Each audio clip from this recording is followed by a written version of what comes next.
you hear that? It's recording. Okay, so this is a post that I need to finish, but this goes along with what you're saying, Gary, where Matthew 5, those verses get twisted quite a bit. And so does Matthew 3, which kind of goes along with the same thing. But I'll just start right here. But so the debate centered on one, which definition fulfill plerou. So this is another problem. There's multiple Greek words that gets translated to fulfill in the King James Version. And that makes it confusing, especially in this Sermon on the Mount verse in Matthew 5, right? But the big one is, let's see, this first one, think not that I have come to destroy, think not that I come to destroy the law or the prophets. I am not come to destroy, but to fulfill. Right.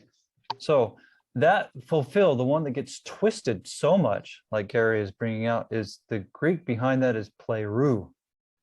And you go look at the dictionary definition of that word, and other places it's used in the New Testament, which I have down in just a minute, we can look at. It means teach. It doesn't mean done away with, which this is funny. So right. Even without that knowledge, right? So here's an example or parable, so to speak, or an example I give people on the word fulfill. Like when you go to college, you have requirements you need to fulfill to qualify to go to that college, right? And when a person fulfills those requirements, that doesn't get rid of the need of other people. That doesn't get rid of the requirements for others when you fulfilled it.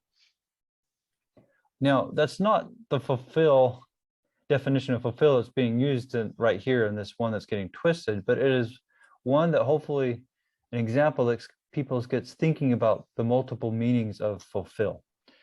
Because I think on some of these false traditions out there, they get so stuck on one definition of the word that they forget about the others because it gives them what they want. But anyways, but this fulfill in Matthew 5:19 is plerou, which means teach. In fact, Bible Hub shows that. So plerou, Greek concordance, Bible Hub. The NAS exhaustive concordance, it means fully preached. Thayer's Greek lexicon, fully preached. Strong's exhaustive concordance, fully preached. Preach and teach is the same thing. So down here, I show those two examples.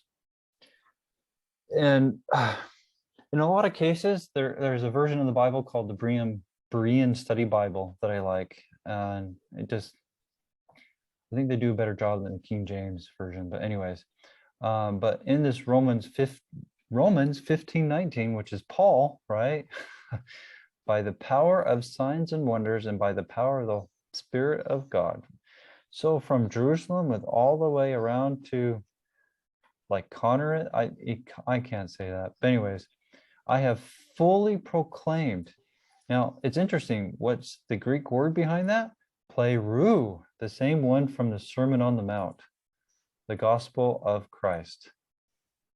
And then Colossians 1:25, I became its servant by the commission of God gave me to fulfill, to fully proclaim. Oh, wait, that's plerou again, just like in Sermon on the Mount, which means fully preached, fully teach to you the word of God.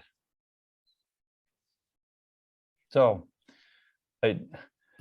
fulfill is a very interesting word because a lot of it is because of bad translations. So, and there's more to this of the story also. So it's interesting. I don't know where I have this,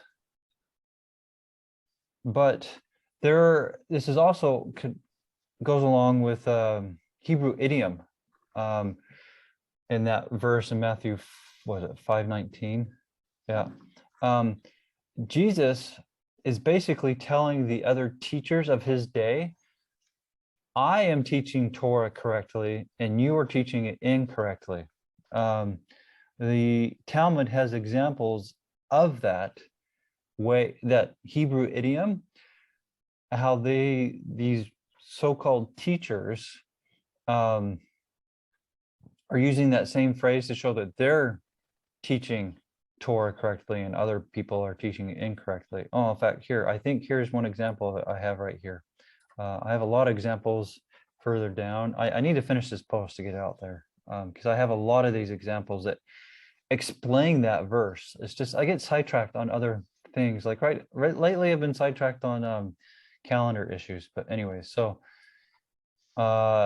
David Bevlin, I don't know how to say that, and Roy Blizzard are not the only scholars who have published along these lines. Oh, Ron Mosley also has. Oh, I have one up here. Oh, I have more up here. So maybe it's been a while since I looked at this. Let's start here. Destroy and fulfill are technical terms. Oh, here's what I was saying. Used in rabbinical argument. Yeah. Hey, can you accept another participant? Lisa wants to come join us. Yeah. She's been waiting. Sorry, I didn't notice it. Hold on. Let me stop sharing my screen because I don't see. Oh, yeah. I'm still learning Zoom. There's all these little ins and outs in it that I still don't understand. Hi, Lisa. We're recording.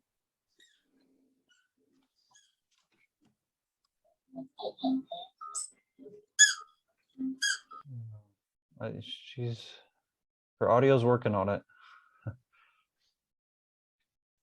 Yeah, I don't know how to do Zoom. I mean, I get on Zoom call, but I don't know how to. I know how to do a little bit because here I am hosting it, right? And I've done it for a while, but I don't know why they didn't tell me she was trying to join while I was sharing my screen, but whatever. It's not something I want to write software for, so I just use somebody else's. Looks like she's there now. In fact, speaking of writing software, I finished writing a console program that does the high holidays and the lunar Sabbaths, kind of like the world's last chance. But I like mine more, and I can get into details of why if you want, Gary. But mine's more accurate, of course. Who doesn't say that? What is more accurate? What is more accurate? My program versus world's last chance program. But who doesn't say they're better than other people, right? So I mean, I'm somewhat being facetious and somewhat honest about it. But so the world. Well, this is the first time I've met you, but you just seem very humble. Oh, you know, and that's what I like about you. So well, far, that's what I try to be humble. Yeah, you have to be. Yeah. The chicken door. The other thing's covered in snow. Have you just seen dump The Chosen? It on top of the grate. Just you don't have to go inside. Just dump it in their outside thing. Yeah, it's covered in snow. Oh, I see. Hey, Okay, just go leave it over there on it. Okay. Or Gary, dump it into the. Have you seen The Chosen? Me? I have not. No. Oh, so it has its problems. It's not perfect, but I like it. Okay. But there's a scene where Matthew and Thomas are together, and they're cooking lunch together, and Thomas tells Matthew, "You're not very humble," and Matthew's like, "I think I am very humble," and Thomas is going, "You're boasting about your humility. That's prideful." Yeah. Anyways, so I can talk about the world's last chance app and my app, or we can go back to the fulfilled stuff. I'm fine either one. Well, like I said, this is the first time I've been on anything like this. Sure. And just to kind of give you my background, I was a Sunday keeper. You and I think Lisa needs to mute her mic. Yeah, she. Sorry. No, that's fine. But that's all right. But anyway, you know, I was a Sunday keeper, and then I heard about the Sabbath. I go, the Sabbath? What do you mean the Sabbath? You know, and you know, I just assumed Sunday was the Sabbath. You know, and Sure. then I went to this. Well, this lady come by and she says, I used to have a home in Knoxville, Tennessee, and my wife cut hair, and the people we bought the business from, she came over one day and she said, it was a Saturday morning, and she says, where are you going? I said, I'm going to go test some water. Oh, okay. And then she said, do you remember Judy Stockdale? And I said, Judy. Oh yeah, I remember. She said the true day of worship, Saturday. I go, Saturday? She goes, yeah, it's the Sabbath. I go, what do you mean the Sabbath? And I was going to this church. It was a Church of God, it wasn't Seventh Day, but it was a Church of God. And when I went there, I learned more in the first 5 or 6 months than I learned in all my whole life, you know. Sure. And then, but I was there for 5 years. Every time the doors are open, Monday night prayer meeting, Wednesday night, Sunday morning at 9:30, and then 11 in the morning, and then 6:30 in the evening. So I figured that out 5 times a week, times 52 weeks, times 5 years. That was a lot of times, and I never heard of the Sabbath. And I'm going, Sure. what is wrong with? So I looked up all the scriptures about Sabbath, and then all the things you can do and can't do. And I said, well, Sunday can't be the Sabbath, because most people, they get out of church, they go to the restaurant. So they're buying and selling, they're making other people work. So I said, it can't be the Sabbath. But I'm just saying I've learned, and then I went the Saturday Sabbath, and I went to this church, but you know, there's Well, always a you second. probably did Friday night to Saturday night, because that's what the Orthodox Yeah, push. yeah. But, And so then, a friend of mine calls me up one day and says, he goes, you want to check out this church? I go, yeah, I'll check it out. Where's it at? And he goes, well, it's over here. And he goes, but they don't worship on Sunday, they worship on Saturday. And I go, Saturday. So here's like within 2 weeks, I got a second witness. And I went to that church, and when I went to the church, and the guy that invited me, his name was Ken.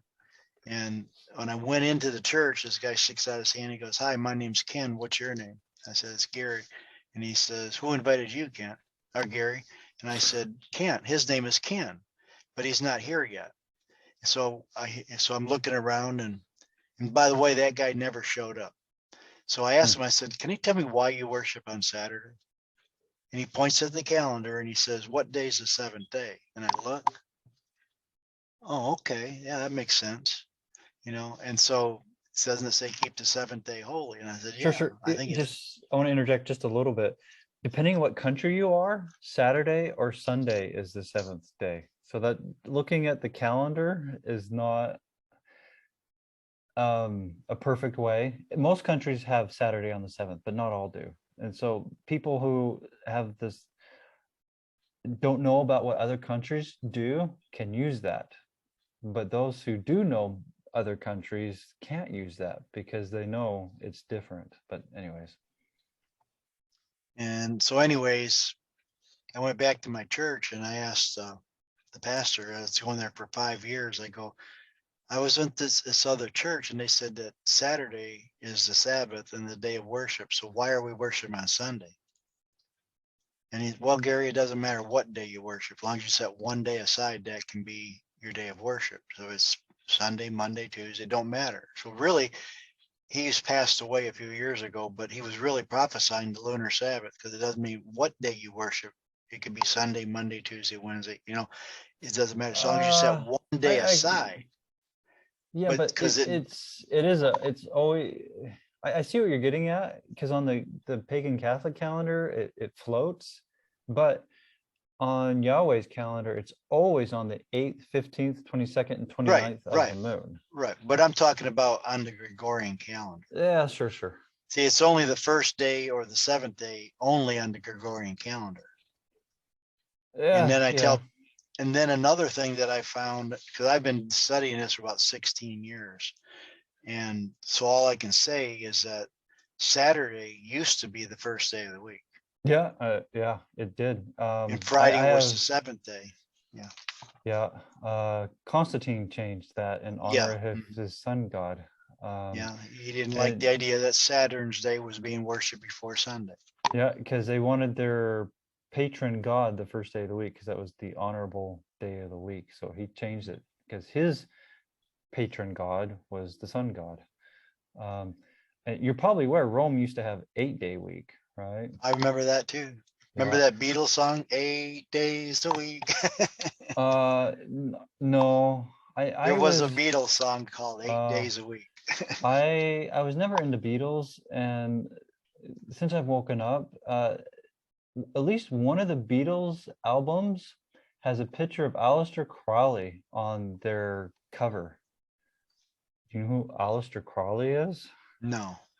He called himself Satan. He did a lot of bad stuff. He came up with his own occult, Masonic, Jesuit ceremonies. Anyways, he's the one that where people say, "Do what thou wilt." That is the end of the law. Aleister Crowley is the one that coined that. But I mean, Satan's been teaching that for a long time, but he's the one that's coined it in the recent years. But he's a bad guy, and the Beatles looked to him as evidence in one of their album's covers. He's on it. But anyways, so I just gave a link of, you may find interesting, calendar changes. You probably know a lot of it already, but it's a little resource page I put together No, I of a haven't lot seen of it. people's articles that other people's work that I've done to show that. I have some articles on Philo I need to add to that, because that shows how the Jews used to do things, that the Jews have changed things. Even Hillel's second calendar shows that, because of their days of postponement, right? Which are not in Torah. And they're not in Torah because on Yahweh's calendar, they're just not needed. Right. So, so on World's Last Chance app, have you used that before? I know a lot of Uber Sabbatarians do. Okay, a lot of them do. But anyways, I mean, I've heard of them, and they got a lot of videos. yeah, I like them for their lunar Sabbath stuff. Some of their other things, I don't like them so much. I think they're kind of crazy. But Well, like I said, and I know I do believe we're in the last days, but everybody, even believers 50, 100 years ago, 200 years, they all thought they were in the last stage too. But the apostles after Christ Yeah. died thought they were. Right. It's figuring out prophecy is a difficult thing. Us later in time, we have a lot more hindsight to try to figure out some of the things that were prophecies that got fulfilled. For example, I believe in the creation prophecy. I don't know if you've heard of that, but the first 7 days of creation it's history and prophecy, and I can show you a write-up I did of that I need to publish. But even the parable of the Good Samaritan even goes along with this, because the Good Samaritan took him to the hotel and said, "I'll be back in 2 days." Christ will come back in 2 centuries. Anyways, I even see it in Noah. Noah was 600 years when the flood happened. The second coming is going to happen after the 6,000 years over. It'll happen sometime after the morning of the 7,000 year. But anyways, nowadays we have 2,000 years hindsight from when Peter and Paul were alive, right? So, but at the same time, a few years later, the Book of Revelations kind of makes clear that things that needed to happen hadn't happened yet, if they understood it. More people understood that back then because they read the Tanakh, right, than today, because it's using imagery from the Tanakh. In addition to old imagery that people have forgotten about also. But anyways, I'm rattling on. But just on the subject of the calendar, I believe it starts at the spring equinox, at sunrise, new moon. In fact, let me just share something real quick. Let me share my screen. And I'll give you the link. Hold on. Hi, Lisa. I don't know if you heard me say hi.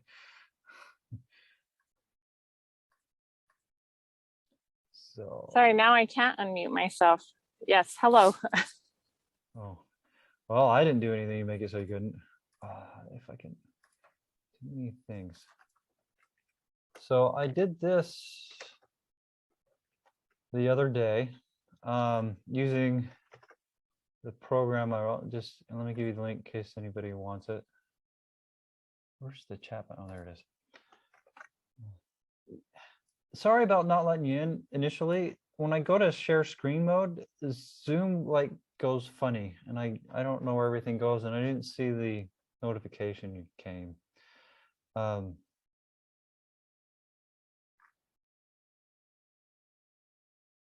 Okay, so here's my little paragraph. But the day starts at sunrise, and I can get into that if you want. The month, which is not a misspelling. People used to say month because of what moon of the year you are in, but it got shortened to moon when people stopped using the moon for the calendar. Because month was funny because it wasn't going off the moon anymore, so they changed it to month.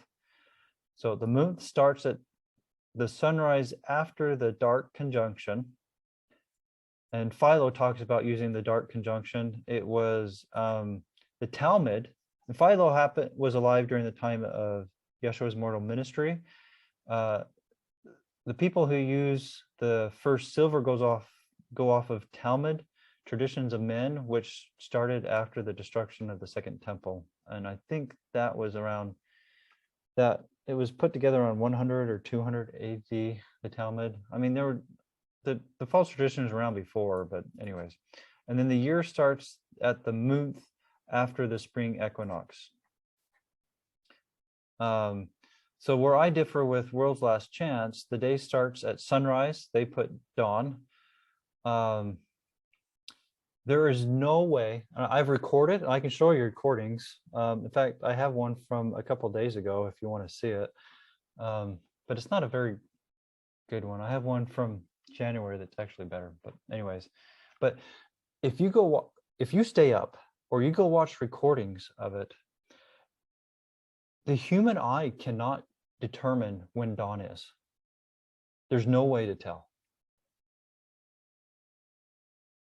And so an event needs to happen for us humans to know when this day starts, because other than that, it's just arbitrary, right? Oh, no, I think 5 minutes ago was dawn. No, I think it's 5 minutes later, because you can't tell by the human eye when dawn is.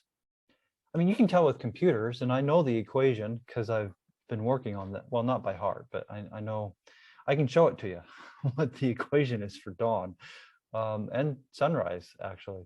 But the thing with sunrise is you can see it with your eye. You can literally see it.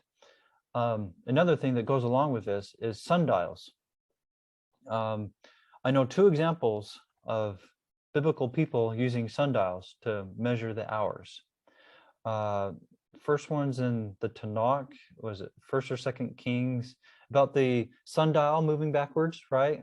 That event, which happened about 700 BC. That's an interesting event. But anyways, and then also the Dead Sea Scrolls people, the Essenes, they had sundial. They have, I don't remember one, but they found a sundial there. And sundials, and I've recorded this, not with a sundial, but with the stick. They don't start working until sunrise. Dawn, you can't measure the hour at dawn because the hour back then was measured by shadows, by sundials, which work by shadows. And at dawn, all the light that's there is dispersed light. It's not direct sunlight. You need direct light to get shadows to start measuring your hours. The dispersed light doesn't cause shadows. Well, discernible shadows. Sometimes when you get closer to sunrise, you can, in fact, I tested this last Tuesday, so just a couple days ago, when I was out there, because I didn't just record it, I was out there this time because I went for a hike up of the mountain to do this one. But so I was there when it was getting closer to sunrise. I would put my foot down on the ground and try to see my shadow. I could not discern my shadow all by itself. Now, if I moved my leg, I could then see very slightly a move. If I moved my leg like this, going back and forth, then I could discern a shadow. But if my leg stood still, I couldn't discern it. But this one was earlier, closer to sunrise, not at dawn. But anyways, also an interesting point that goes along with this. In fact, I put it a little bit here, but I didn't expound it a little. Genesis 1:14. I mean, oh no, this one is 1:16, the one I want. These are kind of big verses for lunar Sabbatarians, right? So it's interesting. So the two great lights, one to rule the day, and the lesser, the moon, to rule the night, or dominate. I think dominate is a better term here. But rule, either one could go with the concept that I'm going to try to bring out here. But dominate brings out how it's not the only influence or the only thing that's around at that time. It's the major influence or power at that time. Now, World's Last Chance tries to say that the day starts at dawn because that's when night and light, or dark and light, are equal. What does that mean? So that's when the day starts. And they use this verse to justify that, because it's the sun rules the day. But for something to rule or to dominate, it means there has to be something else there to rule or dominate over. If it was the only thing there, it would say something more like only, not rule or dominate. And so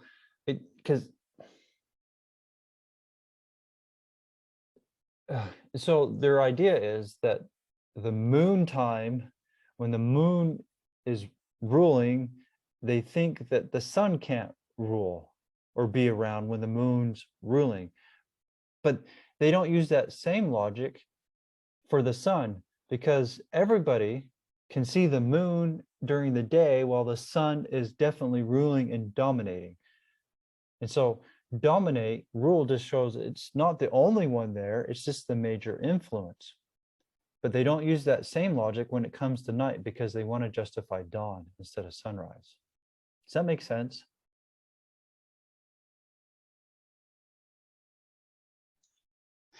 You know, like I said, over the years, I've heard different versions of what people believe, and so, I mean, I was evening to evening, and I've heard people talk about, you know, the day starts in the morning, it's sunrise or dawn or whatever, but Sure. I'm just not there yet, and I don't know if that's the truth or not the truth, and so Sure. that's where I sit. Okay, sure, that's understandable. Lisa is having problems getting in, Rosie. So last week, I can give you a recording that I did last week with Rosie, that I go over how it's in the morning. Most of it was from the Book of Mormon. We could go over Bible verses that shows that. I did my favorite example with Rosie last week, manna, and that's at the end of the video. I can give you the link if you want to watch it. And manna is my favorite example from the Bible on that. But there's a ton of examples from the Bible on that, and Genesis shows it too, and I talk about that in the video. But Hey, if you Stephen, guys, I have a question. Sure. So I believe I believe that the day starts in the morning as well, not from evening to morning, but so, you know, in scripture it says, and the night and the day. Can you hear me or no? Yeah, I can. You were breaking up a little bit at first, but you sound fine now. Oh, okay. But how the scriptures say it, and the night and the day were counted as a day, and that says the night first. Is that what it says in Genesis or not? It was evening and morning. It depends on translation. And I'm happy to go over this again briefly, but I do talk about it in the video from last week. But people do proof text that to say that the day starts at night. But the problem is when you look at that, night to morning, that's the period that little sentence of the verses, because that's repeated 6 times actually, because that's the end of each 6 days. If you just proof text just that and try to apply what they're doing, it's saying that evening to the morning is the day. Just right after it says daylight, when the sun is up, is day. And these people, these Orthodox and people pushing the Orthodox false traditions are using that text, proof texting it, to say that the night starts at day, and it doesn't. And so there are 4 watches. So there's 12 hours during the day and 4 watches at night. The first watch is called night. The last watch is called morning. Even without knowing, and so that's like saying 1 through 4, if that makes sense. Daniel has a verse talking about how he got something, it's been a while, I'd have to go look it up again, but where he got something at night, and he refers to it as between the evening and morning, which goes along to Genesis, showing that the 4 night watches. So if you take that verse, evening to morning is day, that's saying the nighttime is day, because that's listing from night to morning. So the day stops at morning. Now, if we go look at the verse or verses more closely, what happens is God does work, then there's night, then there's morning, and he called all of that day. But the way people try to proof text that one sentence is that night, morning is day, and that's only 12 hours. And that's not a day. So day has multiple meanings, right? Day can mean when there's light, and a day can mean 24 hours. And this is another problem with English translations, and just English in general in this case, right? Because day is an overloaded word. But the 24, give or take, the 24 Hellenistic hours starts from morning. God starts doing his work. Then the night came, and then the morning came. And that's what God called a day. God did not just call night to morning day, because that's the nighttime, right? Just before that, he called the day light. And anyways, does that make sense, Lisa? Can I say something? Yeah, Yeah, go it ahead. makes sense. You know, Go ahead, I Joe. know we may be different on understandings, but it says there's a scripture that says, isn't there 12 hours in the day? Well, I'd say from sunrise to sunset would be your 12 hours. And then you got your evening when the sun sets would be your night time, 12 from like when the sun sets until the next morning when the sun rises, that would be your night. Right. And so I do believe it's approximately 24 hours. And I do know they used the sundial, and they didn't have clocks like we have, but anyways, that's where I'm at. And I've Yeah, heard so many, and I know a lot of people that do believe that it starts in the morning. The other thing that I wanted to share, and I'm not trying to open up a can of worms, but there's a lot of people that believe in the flat earth, and I'm not so sure about that. I don't see how that could be, but there's a lot of people that I know that believe it. and I don't believe it. I don't either. I can show from the Bible and the Book of Mormon it's false, and I can use history to show it's false. It's a deception, and people are falling for it. In fact, there's what National Geographic, and I can give you the link to this if you want. I have a lot of resources on flat Earth. I need to put on a resource page, but National Geographic did a documentary on it, and they went and got some of the big wigs of flat earthers and took them to an ocean, right? Because people from ages ago knew the earth wasn't flat because they could see the ship sinking as it's going farther away from port, right? It wasn't that it was just getting smaller, it was sinking or looking like it was sinking because the curve. And National Geographic took some of the bigwigs of the flat earth fallacy, and they saw that with their physical eyes themselves, and they still didn't believe it. They're like, well, the light's just bending everything. Talk about a strong delusion. They didn't believe what they themselves saw. So here's another interesting tidbit along with flat earth that actually kind of goes along with the calendar stuff. I'm going to assume you're in North America, or probably in the United States, Gary. I know Rosie and Lisa are. Yeah, I'm in East Tennessee. I'm from Salt Lake, Utah. I'm in Argentina right now. So I'm on the Southern Hemisphere right now. And an interesting tidbit is, and this shows that the flat earth is false also, when the moon crescent is on the right for you, it's on the left. It's on the left for me. And it's because of the curvature of the earth and curvature earth that you're looking at one angle, the same crescent, and I'm looking at it at a different angle. It flips it because of the angle that happens of the curve of the earth. Another thing that happens that I actually haven't seen anybody talk about this one, but the stars, the Mazzaroth, or as the Hebrews call it, or the constellations, or the zodiac as the Hellenists call it, they're upside down in Argentina because it's in the Southern Hemisphere. So when I look at, not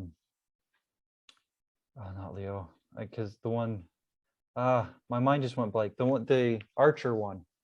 Oh, my mind went blank. Anyways, the Archer constellation, he's upside down for me. Now, just an interesting tidbit for Rosie and Lisa, since we're here. When Nephi broke his bow, what is that? First Nephi 16, 17 area. I'd have to go look it up. But anyways, this is one thing, it's on my to-do list, and I believe that's connected to that constellation, the information that's there. But anyways, in fact, here, one thing I do want to share, since we're talking about this. I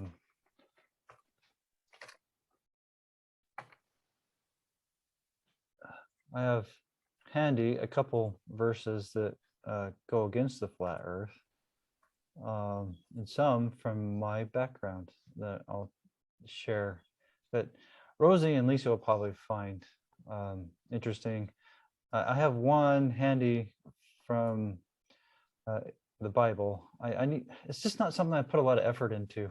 So I'm not, but for those who believe the Book of Mormon, Helaman 12:13 through 15 discounts the flat earth, and so does Alma 30:44.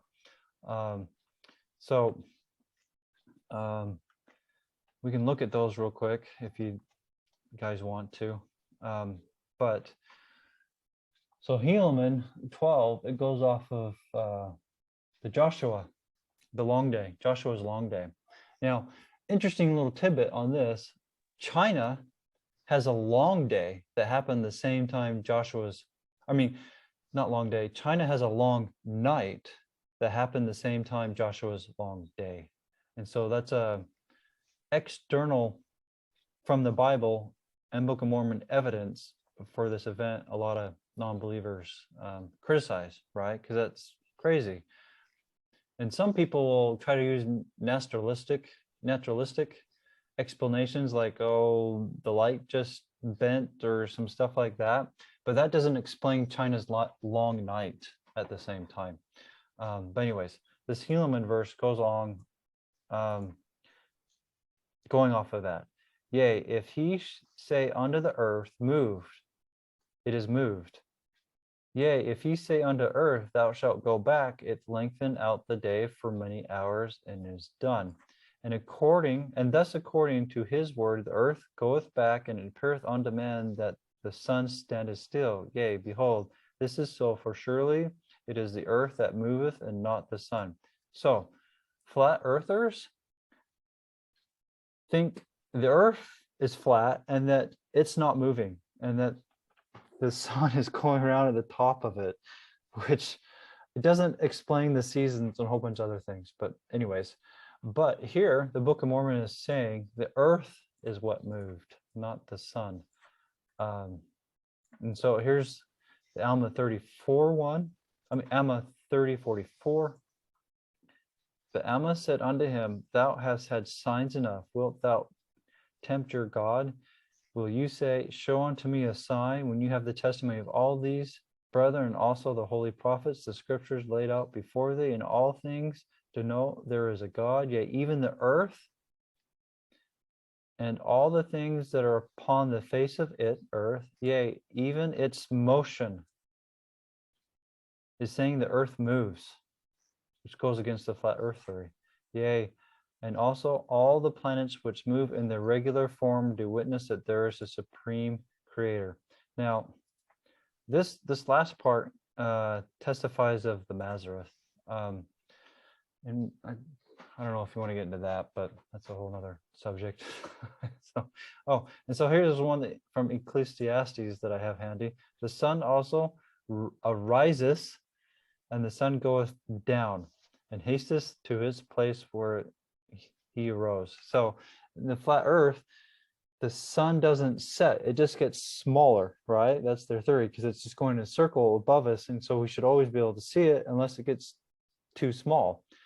But if you go watch the sunset, you can see it sets. Even at the ocean, it sets. It doesn't get smaller, because they'll complain, well, with the mountains, it's going to look like it sets, but it's above the mountains. So why would it look like it's setting if it's above it? But anyways, so you can see here, I have a lot of resources on flat earth. If you guys want, I can email you this. I think I can email this to you, or maybe I should just put it in a resource page, but it's false. There's a lot of stuff here that I come across and thought about how it's false. But my main point for it is that the lights in heaven prove it's false.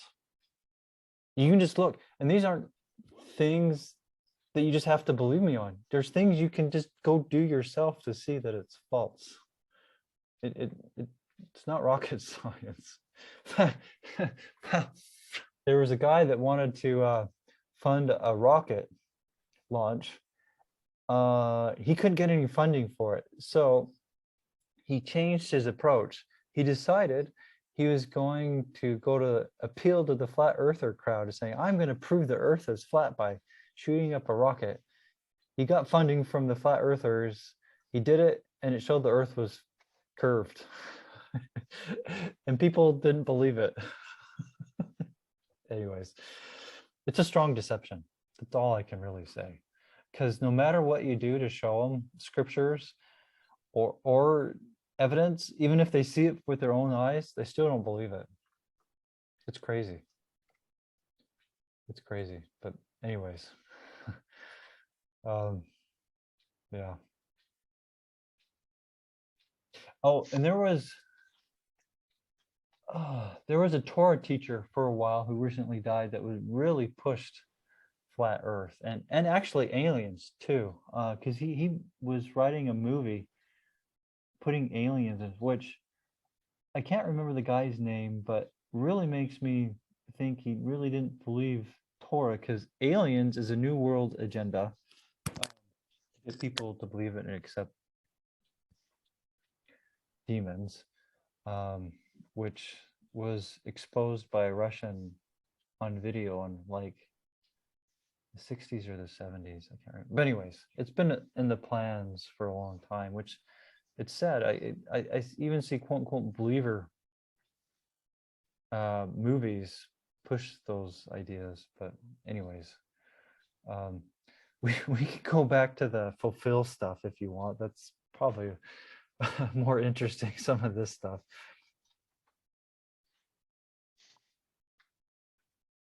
Unless Lisa, if you have questions, and Gary on, and maybe even Rosie on the start of the day, a common text that people proof text to prove the day starts at evening is the verses regarding Day of Atonement, because Day of Atonement, it's more of a 24-hour period than it is a day, because it starts from evening to evening. So we could look at that, but if you think the day starts in the evening, you'd have to fast 2 days, because if the evening starts the day, right, to go evening to evening, you'd have to, if the day starts in the evening, you'd have to fast 2 days and not just one. But anyways, we could look at that if you want, or we can go look at other things. In fact, I'd rather go back to the fulfill unless you guys want to talk about something else. I'd like to go back to fulfill. Okay. All right. Okay, I got that up. Let's see, we want that one. Okay. Let me move this so it's not in the way. Close windows. Okay, so I think I was starting to talk about how fulfill so Lisa, you missed a little bit, but we were talking about fulfill and Sermon on the Mount. I'll just give you a quick overview since I won't do too much, and you can go watch the video. But Matthew 5:19, a lot of people use to try to say the law is fulfilled, aka done away with. But the big fulfill that people try to use to do that is plerou, is the Greek behind it. And you go look at the definition of that word in concordances and lexicons. It's fully preached, fully preached, fully preached. And so this is from a post I haven't finished yet, Lisa. I've been sitting on it for a long time because I keep getting sidetracked. But anyways, so well-respected dictionary definitions define plerou as teach, teach, teach. And you go look at some Bible verses in the New Testament where Paul's writing, and I'm using the Berean Study Bible. I like that one. I do like the JST, as you'll see. I have the JST there. So anyways, I try to look at everything. But by the powers of signs and wonders, and by the power of the Spirit of God, so from Jerusalem all the way around to Illyricum, I have fully preached plerou, the gospel of Christ. So fully preached, behind that is plerou, fully preached. Again in Colossians, I became its servant by the commission of God, gave me to fully plerou, fully preach, teach to you the word of God. So yeah, I give a lot of links and resources, but the other thing that I was starting to get into is how the wording that's in the Sermon on the Mount here has to do with a Hebrew idiom that rabbis, teachers used during the time of Yeshua's mortal ministry. And I was starting to show some quotes for that I have. So maybe we'll just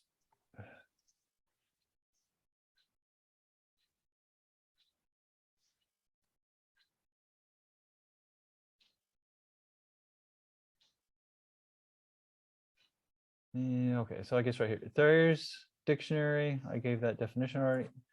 Referencing the dictionary. Okay, so let's go here. Okay, so destroy, and this is talking about the how rabbis or teachers during Jesus' mortal ministry would talk to each other. Okay. Destroy and fulfill are technical terms used in rabbinical argumentation. When a rabbi felt that his colleague had misinterpreted a passage of scripture, he would say, "You are destroying the law." Needless to say, in most cases, his colleague strongly disagreed.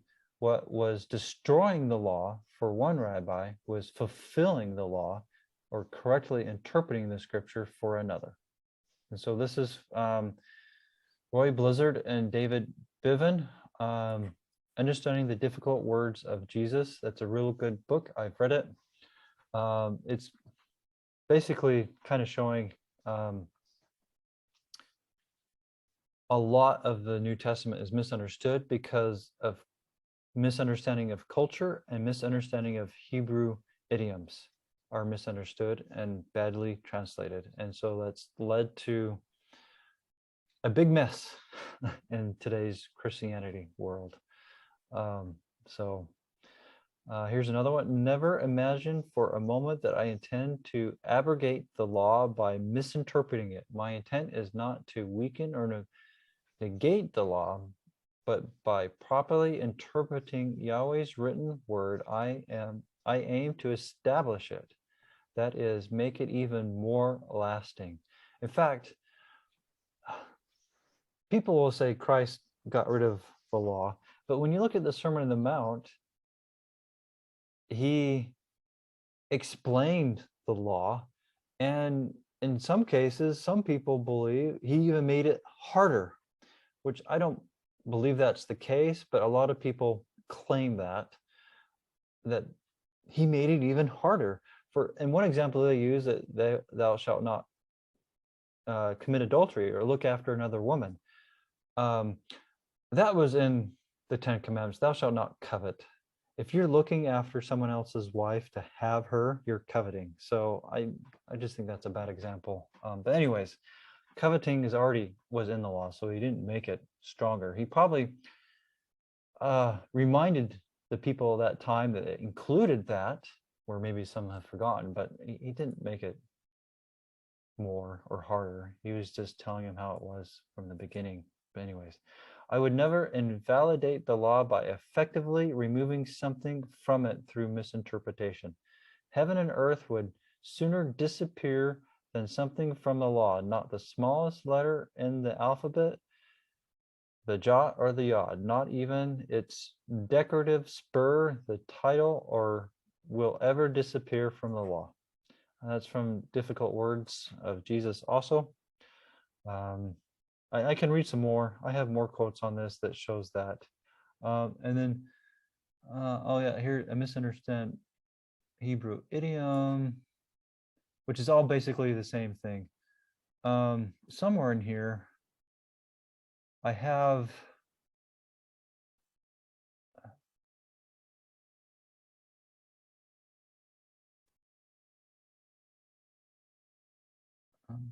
forgot I had that in there.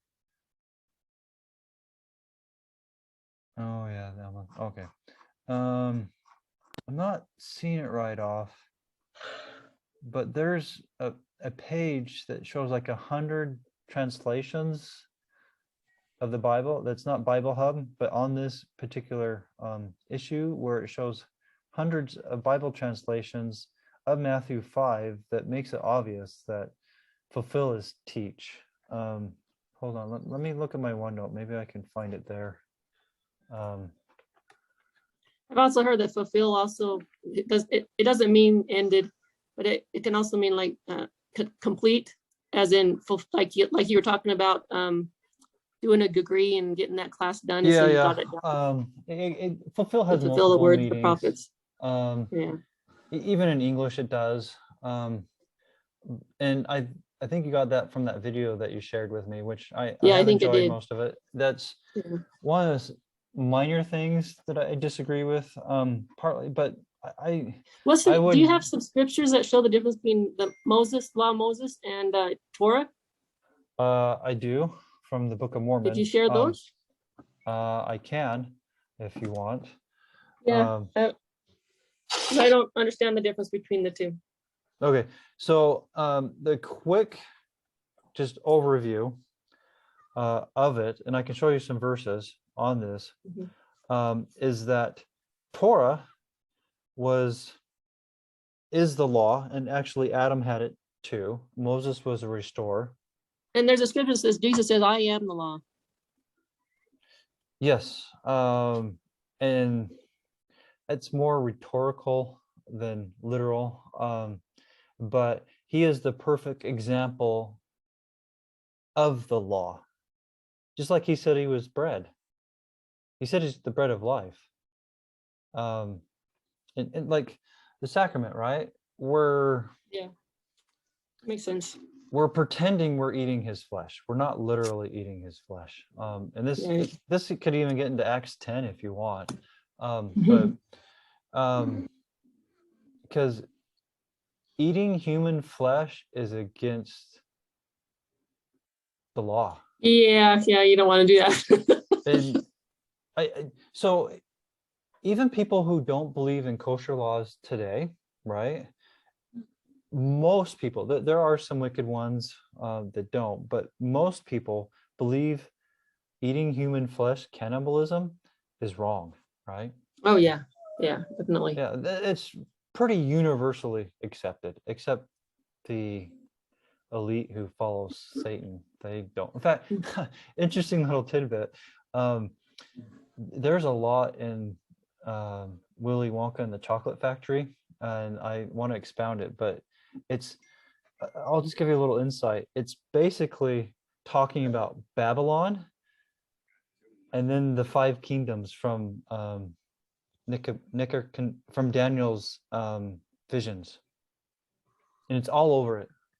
I want to expound that movie one day, but it's all over it, including to the point where Rome, which is the guy that loves the video games and violence, the entertainment, that's Rome all over it. But when he gets transported over into the TV and is smaller, the father's like, what am I going to do with this small son? What if he doesn't always come? And Willy Wonka's like, well, if you only got half of them, would you want the top half or the bottom half? And the interesting thing is, history shows Rome divided in half, and there's lots of little tidbits like that throughout the movie. I know some of them, but not all of them. It's just crazy. Hollywood's laughing at us because they know their history and our scriptures better than most of us do, and because people love these movies and they're just making fun of us. But anyways, Do you have a scripture? Do you have a scripture? Oh You yeah, have something to show us the difference between the two? Okay, so the main difference is Torah is an eternal law, and law of Moses was a punishment given because the Israelites and the mixed multitude didn't keep the covenant, so he gave them a punishment, and it's daily performances and ordinances. So it's the daily stuff that they have to do and not the continual law. So yes, let me show you some scriptures on that. Let me share screen, do that one.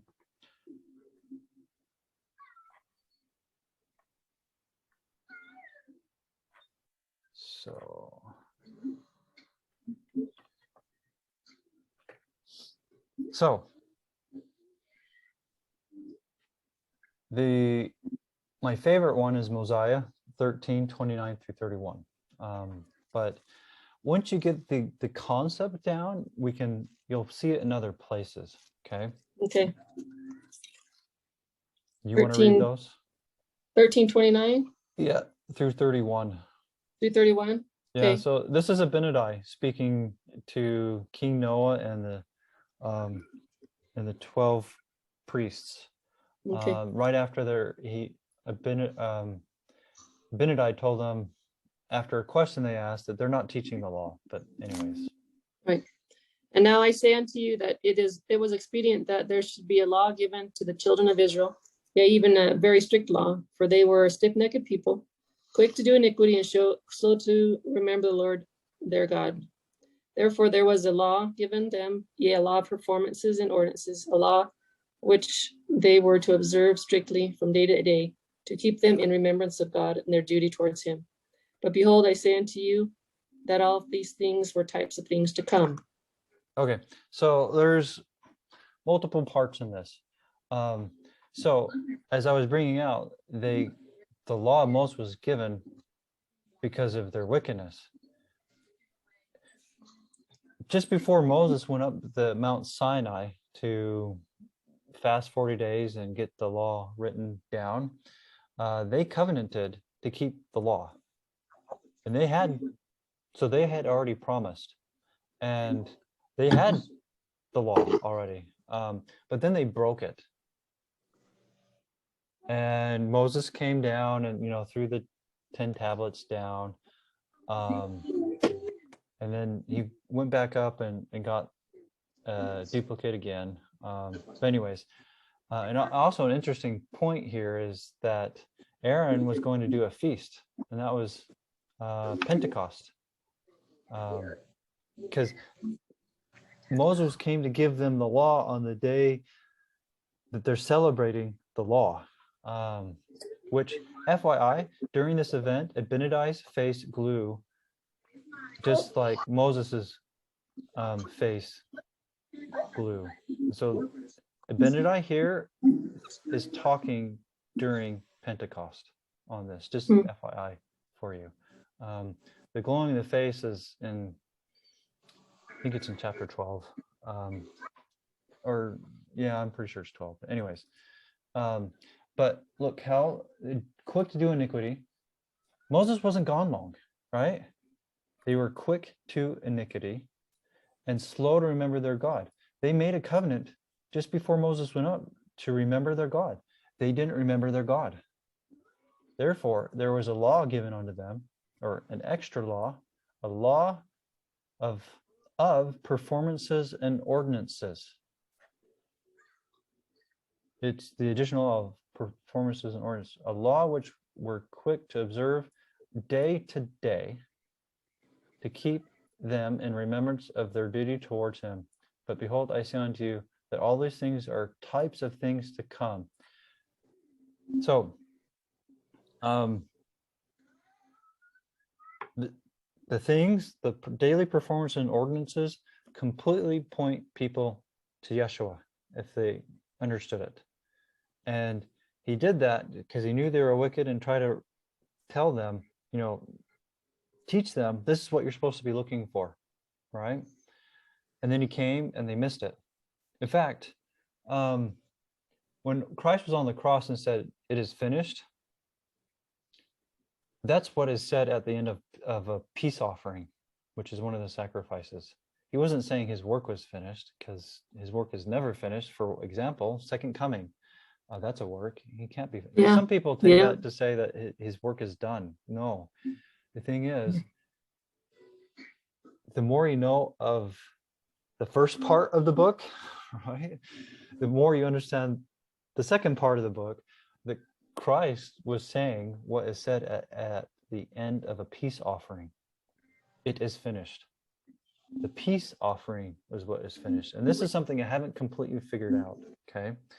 So this is my current thinkings on here. I wonder if the atonement was a form of a peace offering, which makes some sense to me from some of my research on it.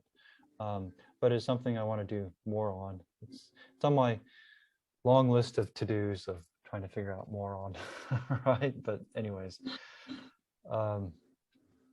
so just a little interesting tidbit. And he said it at the time in between the evenings when the Levitical priests did a sacrifice on that day at the exact point. But anyways, so the big thing on that verse is its performances and ordinances, okay? And the things that he's kind of saying that go giving the reason why they got it is because that's what happened in Exodus. He's summarizing Exodus right there. Yeah. Anyways, then Here's another one. Oh, here's one that will probably be a good one for you that just connect this case we lose, run out of time. There's one in 4th Nephi.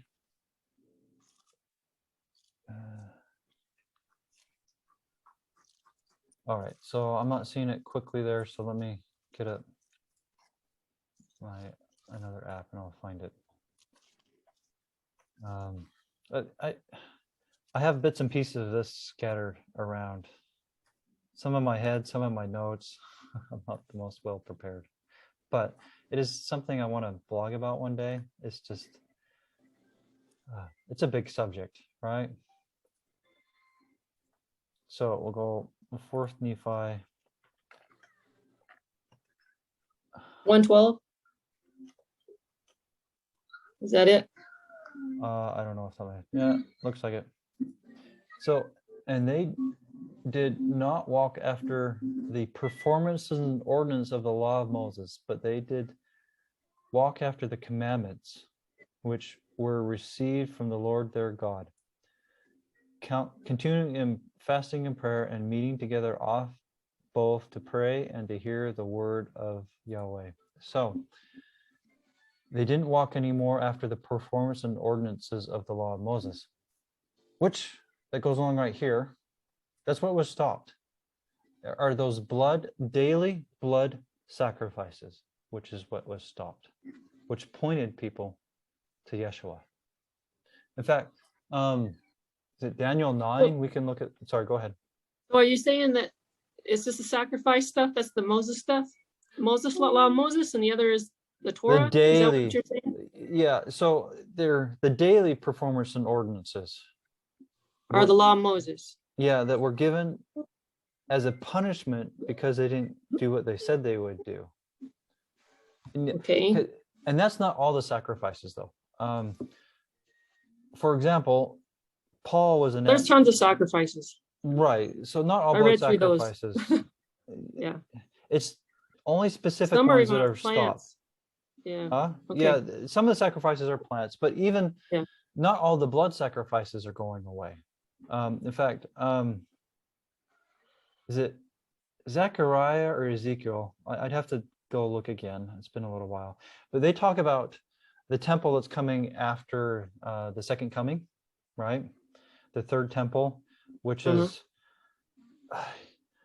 oh, there's a lot of misunderstanding on that because people will try to use that and say the Antichrist is going to go in there. But if you go read those verses in either Ezekiel or Zechariah, it says that no unholy person can go in there. So anyways, but my main point here is that those chapters, and I can find it. In fact, I have a post on this that I probably should just publish it because I'm almost done anyways. But those verses state that there are going to be sacrifices in this temple that comes after the second coming. There's going to be animal sacrifices in there. And well, Joseph Smith papers, I had somebody give me a link to some Joseph Smith papers that said that Joseph Smith thought that. Yeah, I can show you the quote if you want, because I have it in my post. It's also in the Book of Mormon, because it's in Malachi 4, and the Book of Mormon quotes Malachi 4, right, in 3rd Nephi.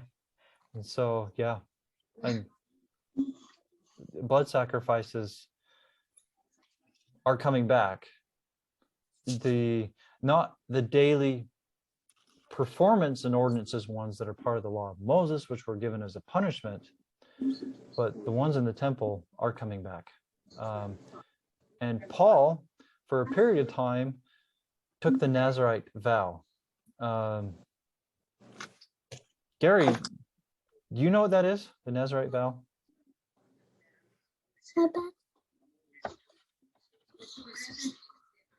No, I can't hear you, Gary, but anyways, that's okay. Lisa? Yeah, I had it muted. The Yeah, Nazarite vow would be where you don't cut your hair and you don't drink anything. Yeah, well, you don't take anything in the vine. You can eat a grape or a raisin or drink wine. So Paul took the Nazarite vow, Yeah, and he also Yeah. ended his Nazirite vow in the New Testament. And part of the Nazirite vow to end it is an animal sacrifice. Yeah. Um, And Paul kept Torah yes, he from kept what Torah. that. Yeah. And From that's the in scriptures Torah. that I read. Yes, he did. And that your video listed a whole bunch of good ones Yeah. of that. In fact, I'll just Yeah. share. I have it because I'm in the middle of, I'm like halfway. So I'll just share the link. So So you're saying others- that the daily rituals that they did with the law of Moses, that's just the law of Moses. The rest of it's Torah. yeah, in general, yes. Okay, like On each one, like the specifics we'd have to get into, and I don't know every single specific yet. That is something on my okay. Well, there's a to-do lot. list. A lot of stuff in Torah. Yeah, but Yeah. there are some that are specifically were given as a punishment, as a get them to Right. point them to Christ, and Right. they were done daily. They were daily Yeah. ones. Those are the Yeah. ones that have been fulfilled. I was looking through them, and some of them look like you could actually just group them into some of the 10 Commandments. Yeah, so go back to this fourth Nephi, because that 10 Commandments brings up something that was, oh no, it was not the fourth Nephi, was it? Oh yeah, the fourth Nephi one. So look here. So they have two categories here if you pay close attention, okay? Okay. The first part, performances and ordinances. Second part, commandments. Now, in a Hebrew mind, when they hear commandments, they think 10 commandments. Okay.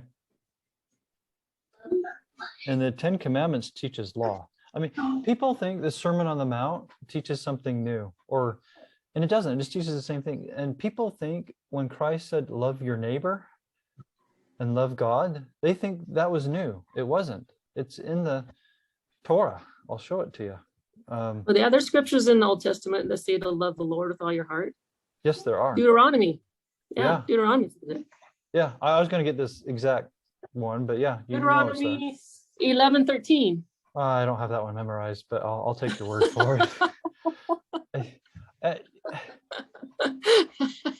When I first started kind of waking up, I was, getting verses memorized, but now I don't have it all memorized because there's just so much. Oh, there's so many. Yeah, there's so many. And I had that one on the wall.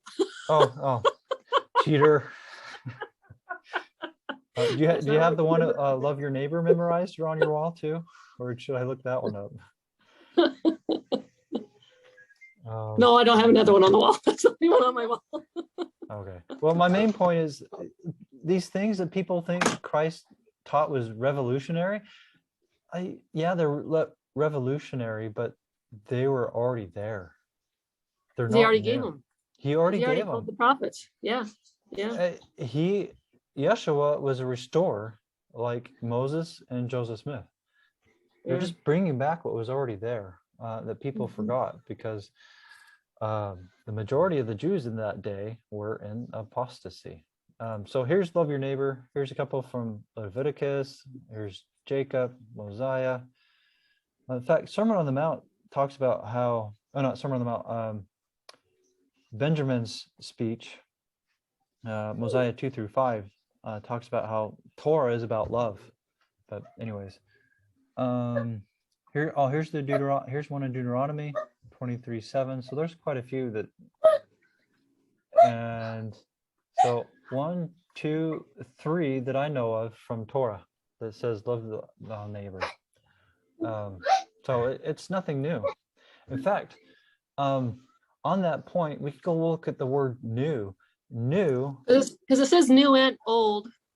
Yeah. Well, the part that I'm getting at is new. In some cases, would be better translated as renew. And if we go look at, in fact, let me show you from the dictionary, just so you know I'm not pulling your leg. Okay.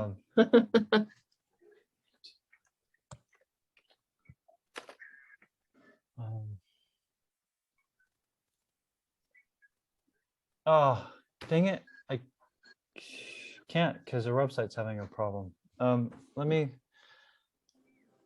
Oh, yeah, it is. Just FYI, that's ASP.NET. So see this file.io.file load exception. I know what that is. Anyways. So I do most of my programming in .NET.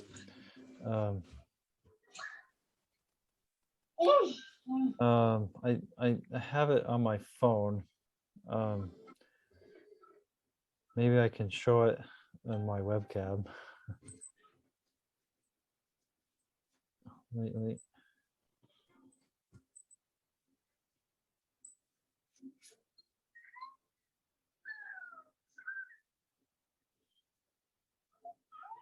So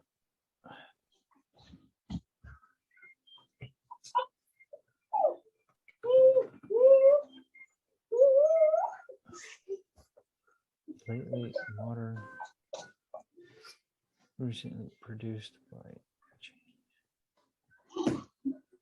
renovated, fresh after an event. This is how you make a light bulb with your hand. Look. Having passed the change or conjunction as a new moon, not cleared and cultivated or lately cleared as a new land. In fact, new moon, as that's in one of the definitions here, it's not a new moon, Okay. right? Yeah, because the moon doesn't It's a change. It's the same. Right. renewed moon. Right. Because Yeah. it's the same old moon from beginning of time. Yeah. It's not a new one. I'm trying to find a real good example that the new moon's a good one. The not cleared and cultivated or lately cleared as new land. Land's not new, it's renewed. Okay. That has lately appeared for the first time. Lately appeared for the first time. That sounds like a renewing, right? Because if it was the very first time, it wouldn't have the word lately with it, right? That has lately appeared for the first time, meaning the first time recently. Remember this. Always bearing. Open.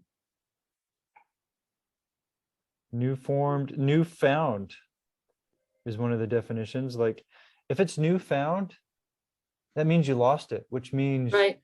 you had it before. Oh, that makes sense. That clicked right there.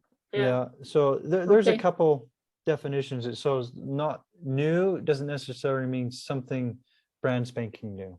Right. It can Right. be renewed. Okay. And that trips a lot of people up because people like, well, Christ said this is a new commandment. Yeah, but in today's vernacular, it would be better translated as renewed. Just kind of like in the King James version of the Bible, murder was translated as kill because 1611 English, kill meant kill and murder, where in modern English, kill means one thing and murder means another. And in Hebrew, though, it has two different words for it in Hebrew that it's getting translated from. So it's not like they just made this up. It's actually in the Hebrew that it's got translated in 1611 English versus modern day English. In fact, these 1611ers are funny because they'll just use whatever they want that proves they think prove their point, because they won't say Isis, right? Because that's how Jesus was spelled in 1611 Bible. There was no J, it was I, it was Isis. Yep. Yeah. Jesus. But anyways, people just take what they think proves their point is mainly what I'm saying there. Anyways, okay. So I have more scriptures about performances and ordinances if you want, or if that's good enough for you, great. Or I think I'm understanding that now that you're saying it was the daily things that they received as a punishment that were done away with, but the rest of the Torah, which like the high holidays and the Right. Sabbaths are still in effect. So yes, In Okay. fact, along those lines, Christ, I forget where, but in the New Testament, I'm sure we could find it if we want, but he says, love thy God and love thy neighbor as thyself. This hangs all the law All the laws. Yep. and I the read that one prophets. yesterday. Yep. And that's what the 10 Commandments are based upon, Yeah. is love. And so Yeah. there's this culture about just go out and love people. I just love people and I'm fulfilling the law, right? Well, God is teaching us how he wants us to love others. Where these people are like, say, well, the law is love. I can just do what I want as long as I'm loving, right? Well, does that include free love from like the hippies in the 60s? No, it does not, because that's adultery. Well, see, in their scripture, I just read some. I think of that gentleman in that video shared the ones about if you don't have any law, then you're called lawlessness. Yeah, you're lawless. Lawless, yeah. Yeah. He don't want lawless people. No, you don't. Need Even both. So here's an interesting tidbit along those lines. And there's the video that Rosie shared with me. It looks like I already shared it. I forgot. But anyways. Yeah, you did. The wicked, right? They actually need good people to survive. In fact, the yin and the yang symbol, right, with the black and the white, that's the evil and the good. And the evil need the good, because without them, they wouldn't be able to survive, because they won't take care of themselves, because the evil steal from the good. And so they need somewhat good people to survive, where righteous people, they don't need evil people to survive. They're just there because they're, doing their agency. Righteousness only needs righteousness, but evil needs good to survive. When the Gadiantans, right, they needed to steal from others who were creating righteously to sustain themselves. Evil needs good. Good does not need evil. And that's why when it comes to evil, they have the darker, so the real bad, and then just the I'm kind of good, kind of bad. I'll just, as long as I'm not doing anything seriously wrong, I'm okay, right? Because if they were really completely righteous, they would preach against the wickedness that the other half is doing.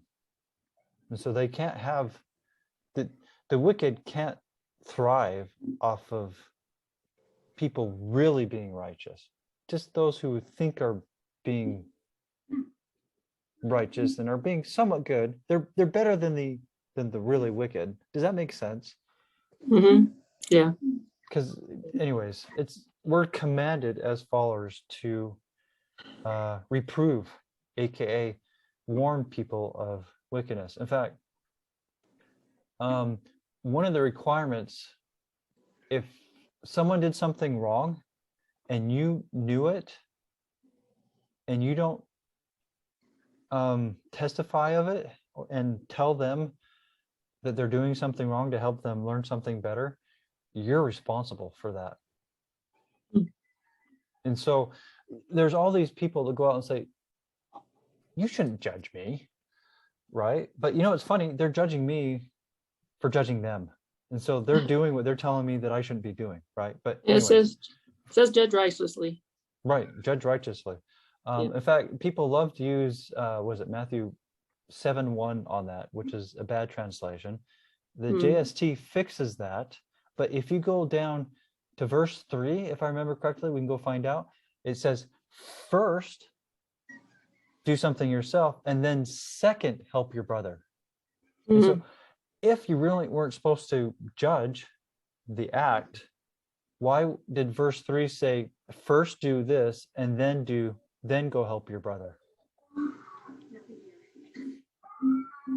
Because helping your brother means you're making a judgment.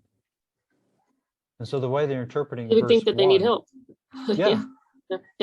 Yeah. So verse, I think it's 3, is showing the way that most people misinterpret verse 1 is incorrect.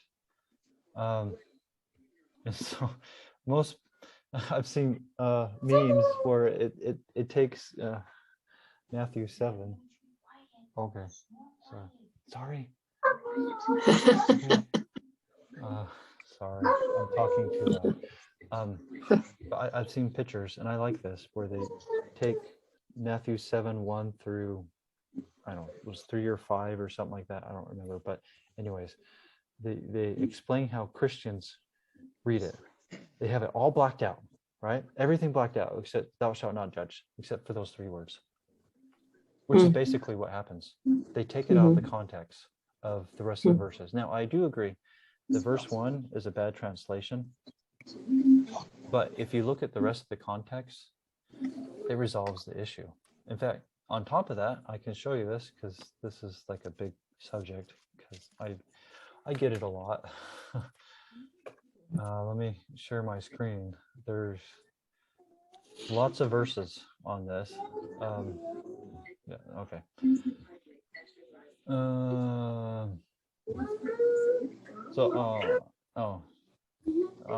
The verse that I thought was 3 is verse 5, so I was off 2 verses. Sorry about that. But see, thy hypocrite, first cast out the beam of thy eye, and then shalt thou see clearly. How can you steam? They cast out the sorry. mote of their brother's eye. So basically, after you take care of yourself, then you can go take care of others, right? John 7:24, judge not according to appearance, but judge righteous judgment. Oh, wait a minute. We're not supposed to judge. Oh, wait, but that one's saying judge.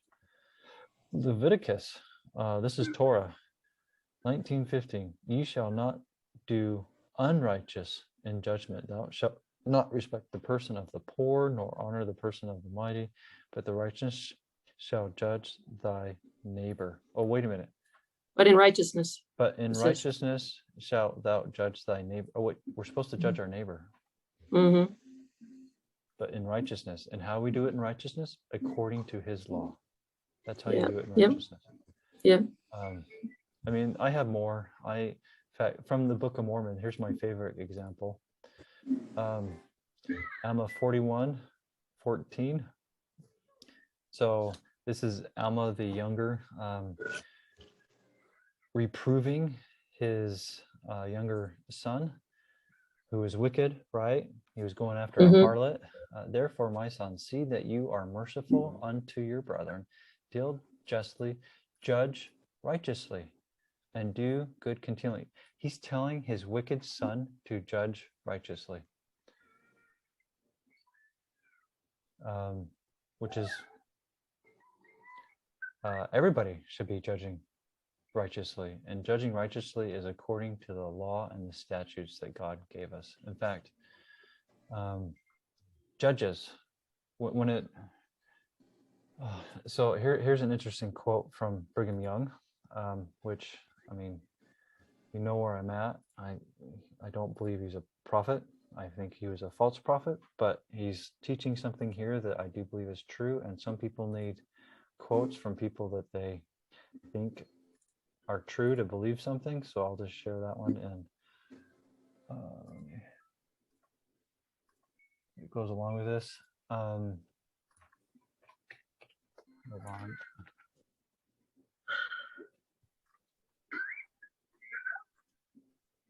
So if anybody's interested, here's the whole article. But this definitely contradicts what goes on in the church now. If children have sinned against their parents, or husbands against their wives, or wives against their husbands, let them confess their faults one to another and forgive each other. And there let the confession stop. Oh, wait. You don't have to talk to your bishop. And then let them ask pardon from their God. Confess their sins to whoever you have sinned against, and let it stop there. Oh, you don't have to tell a bishop. Which is the focus of this post that I have. Bishops are judges of Israel. What bishops, aka judges, should be doing, and they should be acting like judicial judges that we have in the civil system right now, but that's not what's going on right today. They were supposed to, when people couldn't resolve issues on their own between each other, they then would take it to a judge. And that's when the bishop got involved with it, is when the people couldn't take care of it themselves. And I have a quote from a blog, from Alan Rock's blog, that shows historically. Here we go. That's what happened. It wasn't to go get forgiveness from God, as they make it out now to be. It was when there was a legal issue that they couldn't take care of their own. A bishop court, I was stunned. Did he commit adultery? Well, that's the problem these days, Mom said. You hear about a bishop's court getting held every time some young man gets caught playing patty cake with his girlfriend, touching too much, right? But in the old days, bishop courts were used to settle disputes when one member of the church had been wronged by another. Huh. That's interesting. It's changed. In fact, Yeah, that's for sure. a big example I have in here showing that from the Book of Mormon is Alma the Younger. Alma the Younger was a very wicked man. He did vile sins, as stated in the Book of Mormon. Where was he forgiven? When was he forgiven is probably a better question. While he was in a coma. And who would he be talking to in a coma? It was God. It's God who can give forgiveness, not a bishop. In fact, after that event happened, he went around repenting to the people. He wasn't going to the bishop in each local congregation, said, I did this in the past. I'm confessing it, and I want to be forgiven of you, right? Or through you. He was going to the people he wronged, like Brigham Young said to do. That's what you're supposed to do. You go to the people who you wrong, which actually is talked about in Sermon on the Mount. Like, Yeah. if you go to an altar and you know that someone has aught against you, go to him and fix the problem. The one that has aught against you, go to him, fix it, and then come back to the altar. It didn't say go to a judge, aka bishop. Sermon on the Mount shows it the same thing if you know how to read it and understand it. And so Alma the Younger didn't go to each bishop in the local area to get permission or forgiveness again.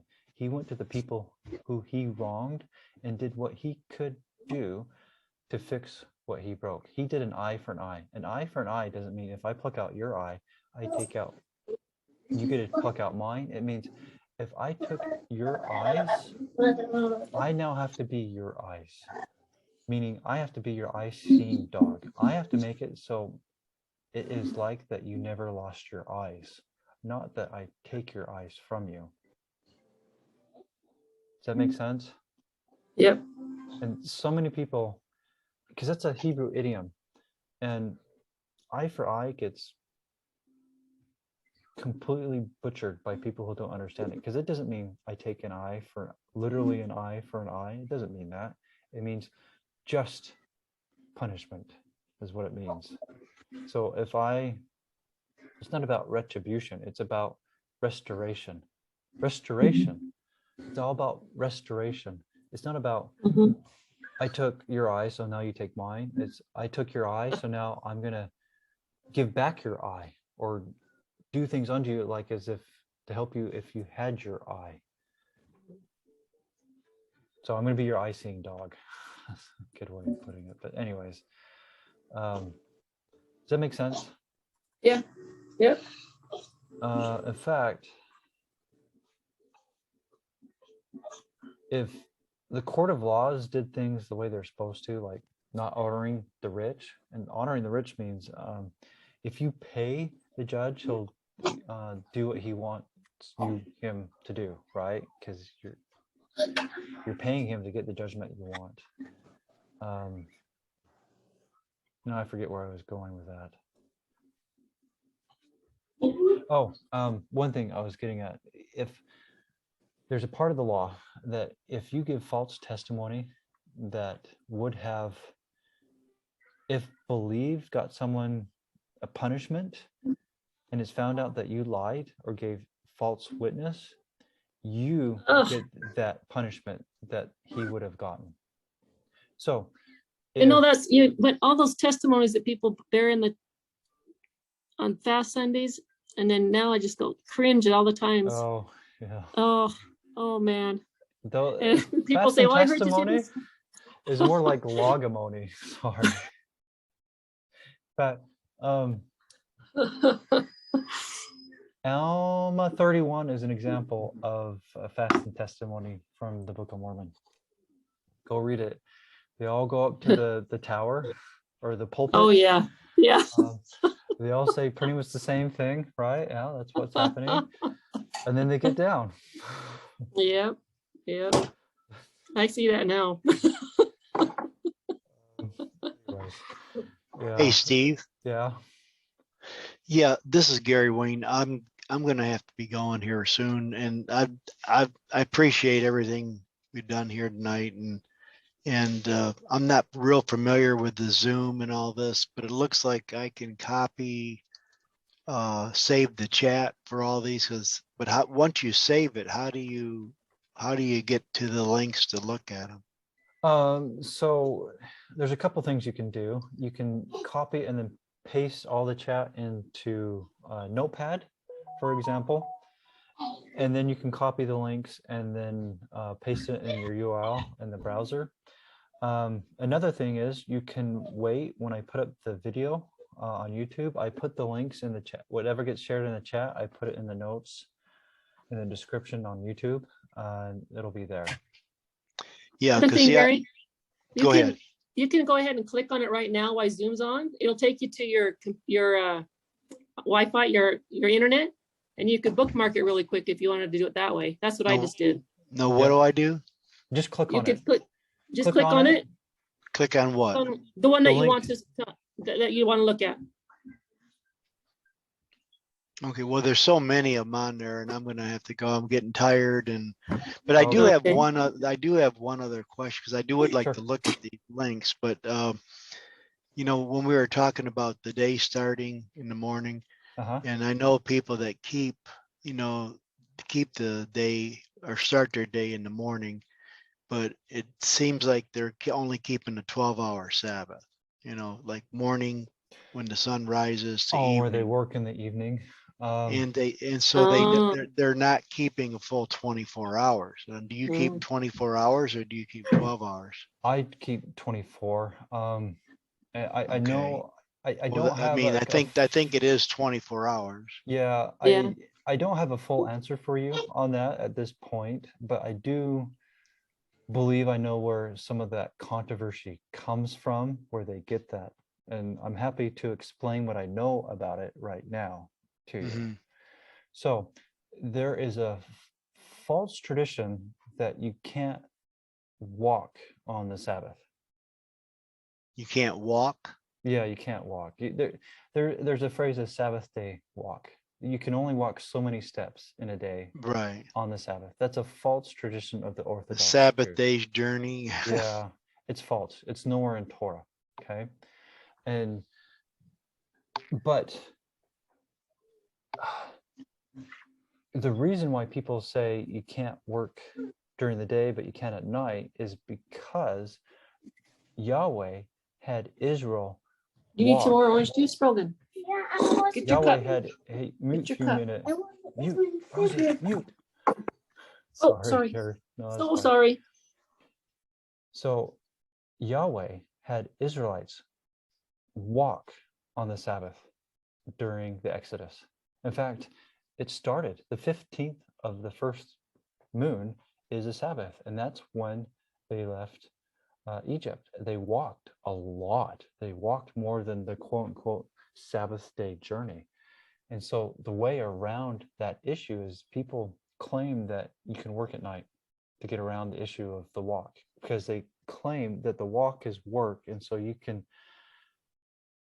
walk more than that quote unquote allotted time, more than that at night, because they need that exception, because it's obvious that God had commanded Israelites to walk more than Sabbath day journey during the Exodus multiple times.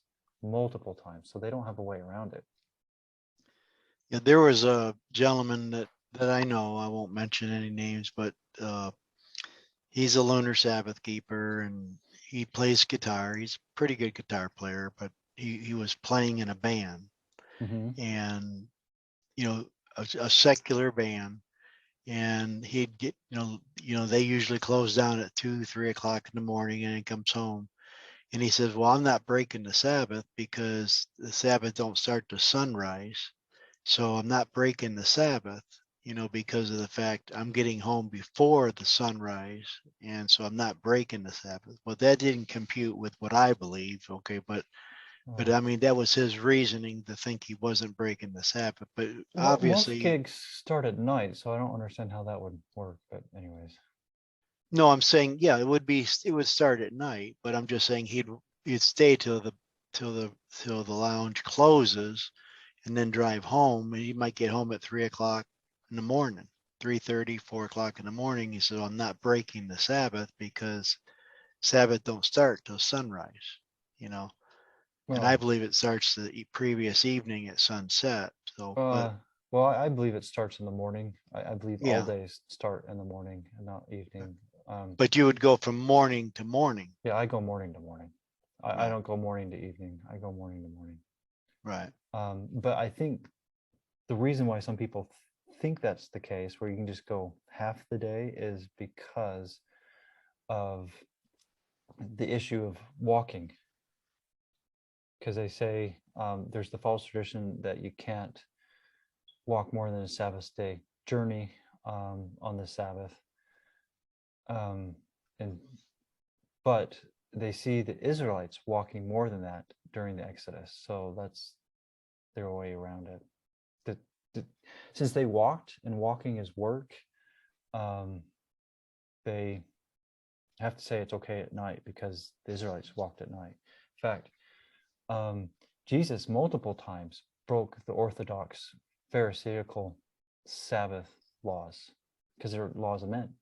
Pick up your mat and walk. He said that on the Sabbath.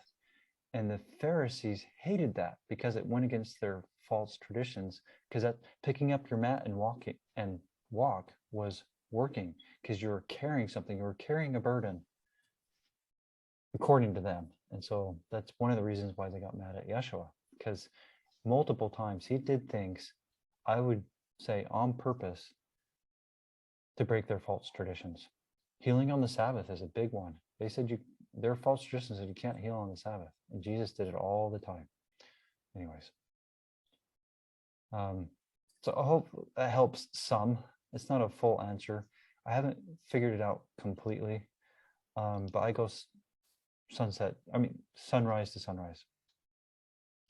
Is there a number I could call you, like on a regular phone call, or is there no?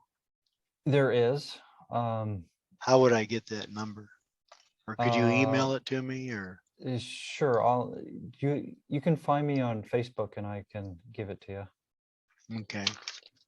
Because well, I'm the admin of the Lunar Sabbath Believers group, so that should be easy to find. Right. I would prefer Skype or Zoom, but I'm fine with a phone call.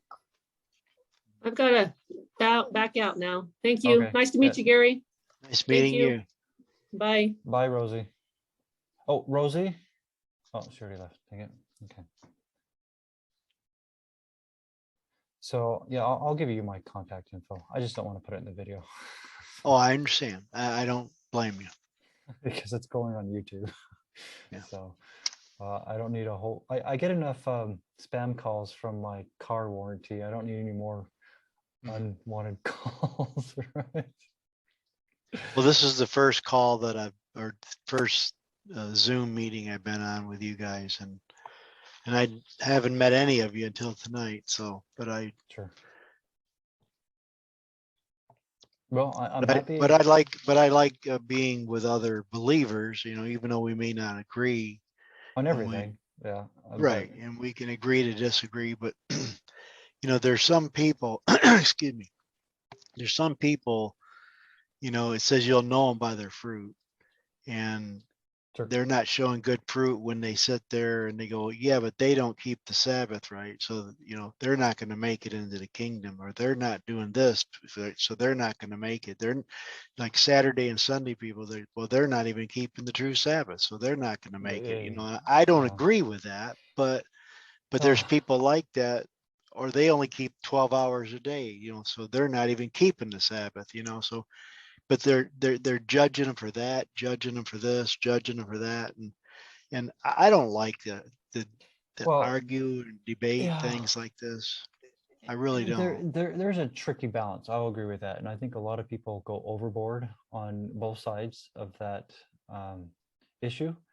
As I can give you scriptures from Torah and other scriptures that I believe that tell us that we are to reprove our brothers, especially those who are believers and also those who don't believe. But it's a tricky balance because a lot of people make it personal rather than the act. And then when I do it, I focus on the act, but people take it as a personal attack and then start personally attacking me rather than looking at the scripture or the doctrine or the act. And so it's hard because people take it so personally. And I think part of it is because of the culture of Christians is the law's done away with. So what does it matter? Where true believers want to be corrected. If someone comes to me and shows me that I'm doing something wrong according to the scriptures, I'll accept it and I'll look at it and review it. And I've had some show me some scriptures like, yeah, I need to change that. And I want that because I want to be like the Savior. And the law teaches us how to be like the Savior. But if you just come and personally attack me and ascribe motives and all this stuff, that's a personal attack. That's not focusing on the act. Because in the law, in the statutes and the judgments and the requirements of a judge from Torah, is you're only supposed to judge the actions. You are never to judge the motives and the intentions, because only God knows that. Men cannot judge that because they don't know it. Only God does. You can speculate and guess at it, but you're only speculating. So anyways. Real quick, one more on 24-hour Sabbath. I don't work on transition day either. You know what transition day is? Preparation day. Transition. It's the 30th day of the month. Or the month. Oh yeah. I call it transition day. Some people call it an extended new moon. I don't think that's correct, but anyways, I don't work on transition day either. So the 30th of the moon. Well, from what I've studied on it, if you look up in the what is it, the Hebrew Bible, not the Hebrew Bible, but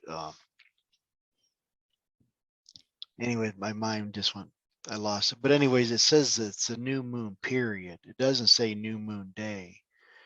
And I agree with that. I mean, I go from the last Sabbath, and if it's a 30th day, that day in between is a holy convocation.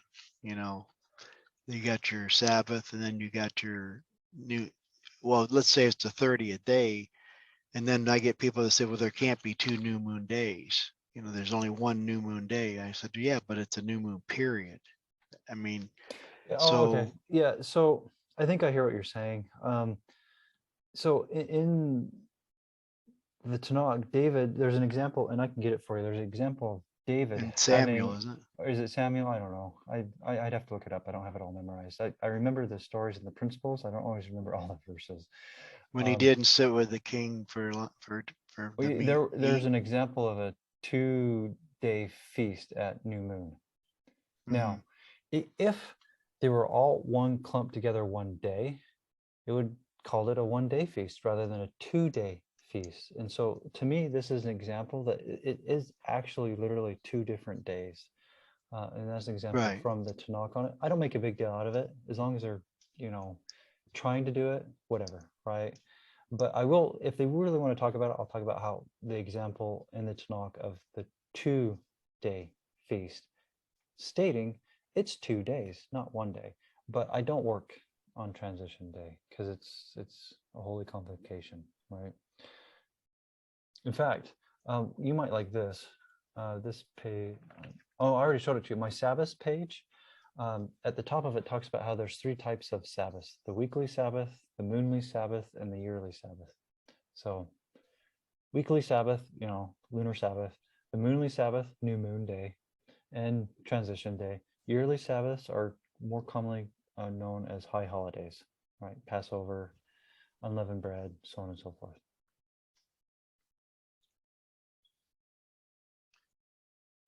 Okay, so if I copy this, if I copy all the notes here if I save it, just hit save chat, that it'll save everything, but then I'm gonna have to save it somewhere, right?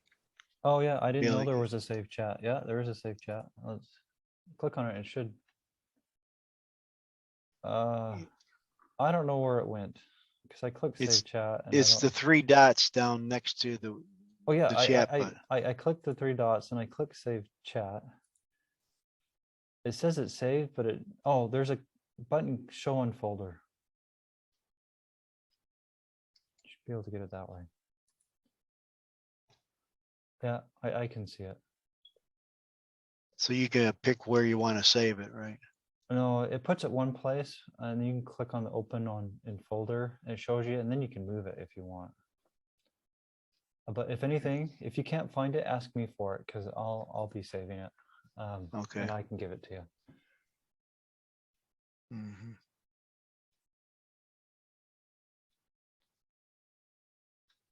Okay. Oh, so Gary, you might like this.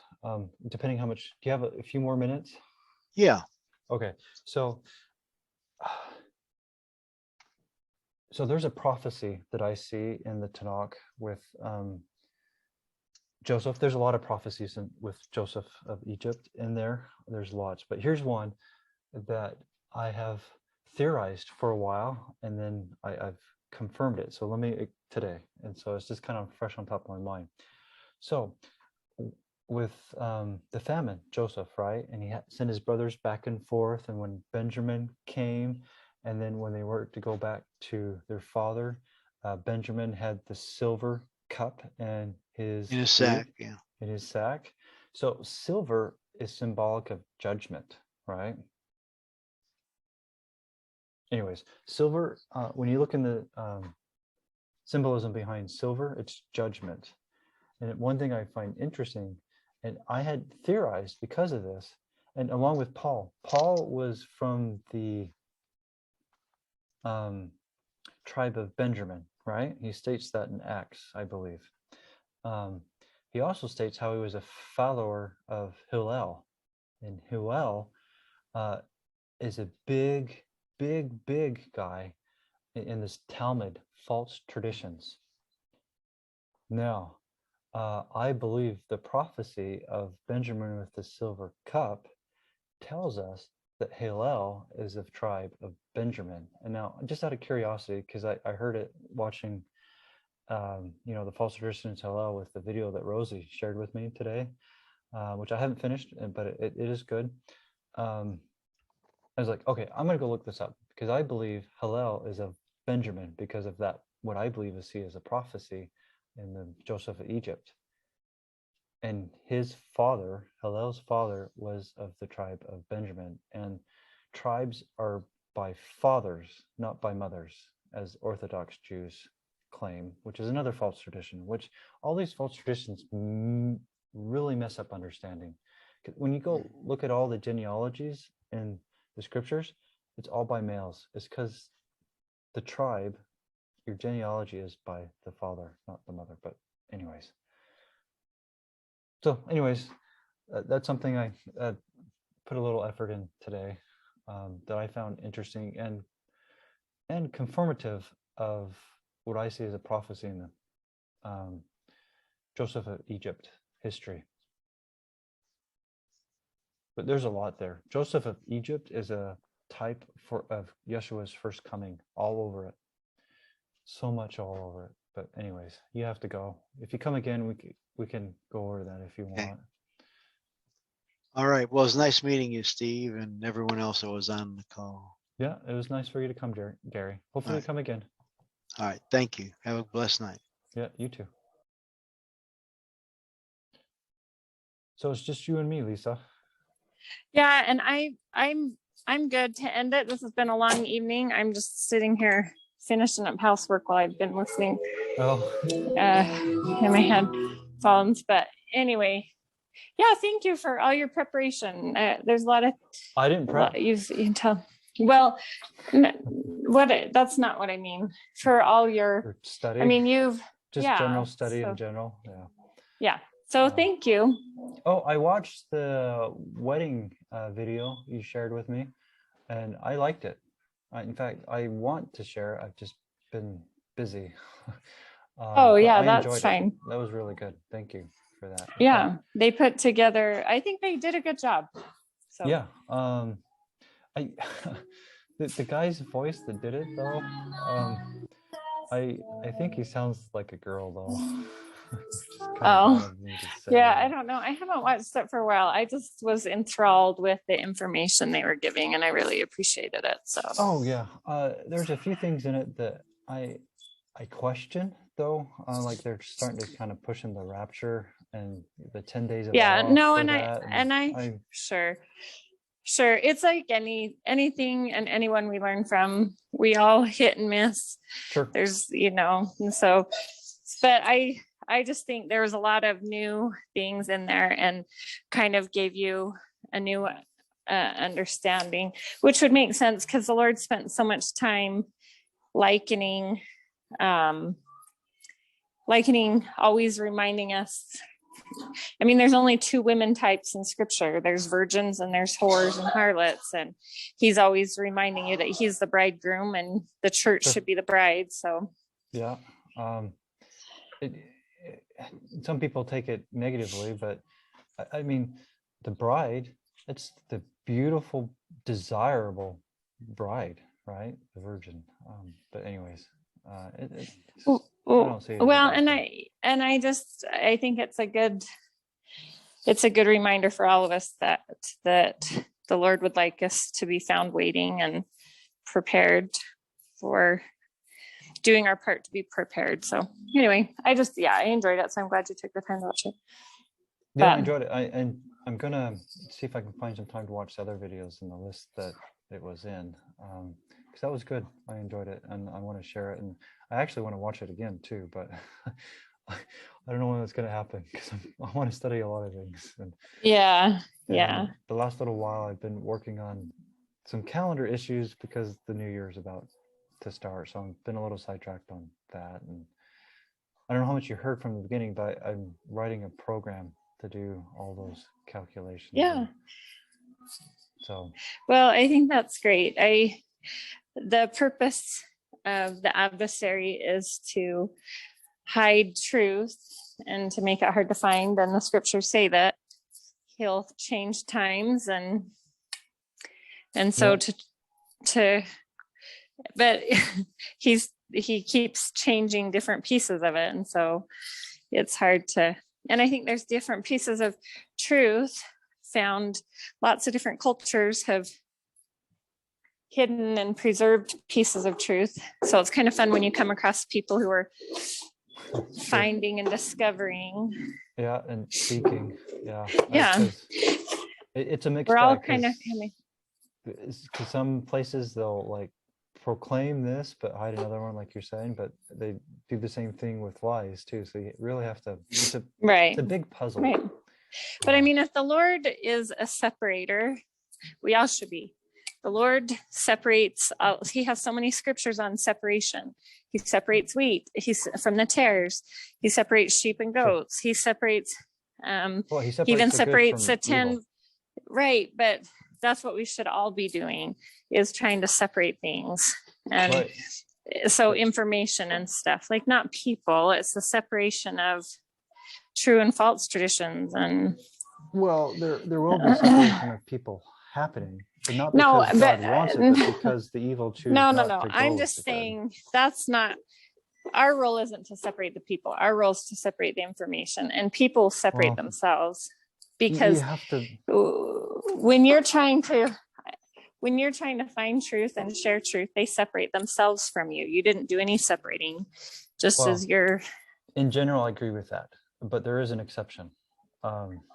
And ravening wolves, the scriptures actually command the leaders of the assemblies to forbid the ravening wolves from coming.